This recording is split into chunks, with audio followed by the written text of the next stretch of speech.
Hey teacher friends! State testing is just around the corner, which means I'm getting out all of my favorite review activities. And do you know what some of my favorite review activities are? Task cards. And I know what you may be thinking.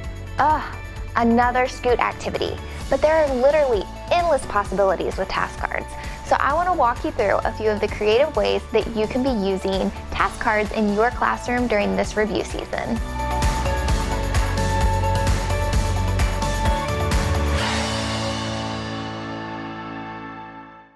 Now, before we get into all the amazing ways that you can be using task cards, I want to give you 3 reasons why you should be using task cards. Number 1, task cards get students up and moving. This is a time in the year when the kids are getting antsy. They know summer's quickly approaching, it's starting to get nice outside, and we've got to get them up and moving to keep them focused. Number 2, students love task cards because there's so many fun games that you can play with them. And number 3, unlike a lot of other types of review activities, task cards require very little prep time on your part. Now, one of my favorite ways to use task cards is as a Jeopardy game. You can see here I have an assortment of task cards for my 4th grade math task card bundle.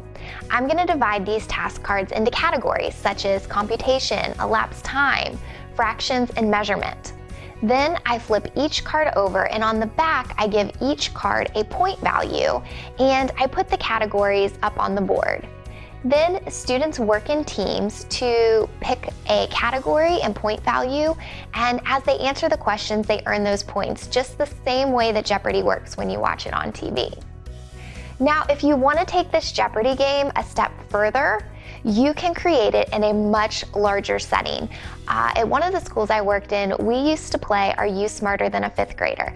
And we would set the task cards up similar to a Jeopardy game in our gym or our cafeteria. And then we would invite adults to participate with us, such as the principal, other teachers, parents, the guidance counselor. And what we would do is we would put all of the adults' names into a basket and all of the kids' names into a basket. And we'd pull one kid and one adult at each time. Those people would come up and they would compete against each other for about 5 questions, earning points for either the adult team or the kid team. And at the end, we would see whether the adults or the kids won. Now, speaking of game shows, one of my other favorite ways to use task cards is by creating an actual game show within my classroom.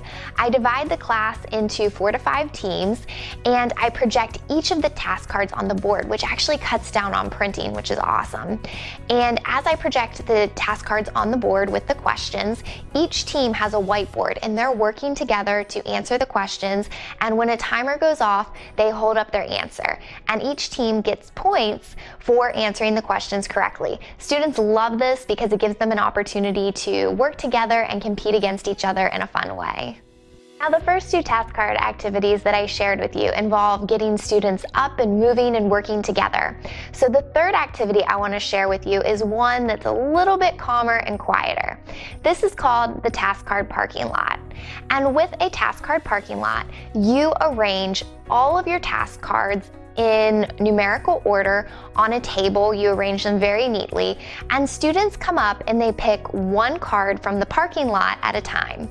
They take that task card back to their seat, respond to the question on their response worksheet, and then they take the task card back to the table and place it in the same spot where they found it. They keep going back and forth until they've had an opportunity to answer all of the questions. One of my students' absolute favorite ways to use task cards is with a scavenger hunt. You can see here that I have my American Revolution task cards, and what I'm doing is I am writing a number on a card that corresponds with each of the task cards. Then I'm folding those numbers and I'm putting them in a basket. After I make sure I have a number for each of the task cards, I'm going to hide the task cards around the room. And really, this is up to you. You can hide them really well. You can kind of hide them out in the open. You can even do this activity outside. After you've hidden all of the task cards, students are going to pick a number from the basket, and then they've got to go and find that task card. And basically, they're going to keep repeating this activity until they found all of the task cards. Now, an important piece of this is make sure the students put the number back in the basket after they've selected one, so that way the other students have an opportunity to select all the numbers as well. The next activity I want to share with you works if you are using task cards with multiple choice questions, like these planet task cards that I have right here. So what I would do is I would assign each corner of my room a letter, A, B, C, and D. This is basically a four corners game. So then after I read the question, students will go to the corner that matches the correct answer. Next up, I have a fun partner task card activity for you, but this is a little different than a traditional partner task card activity because this gets students working with all of the other students in the classroom.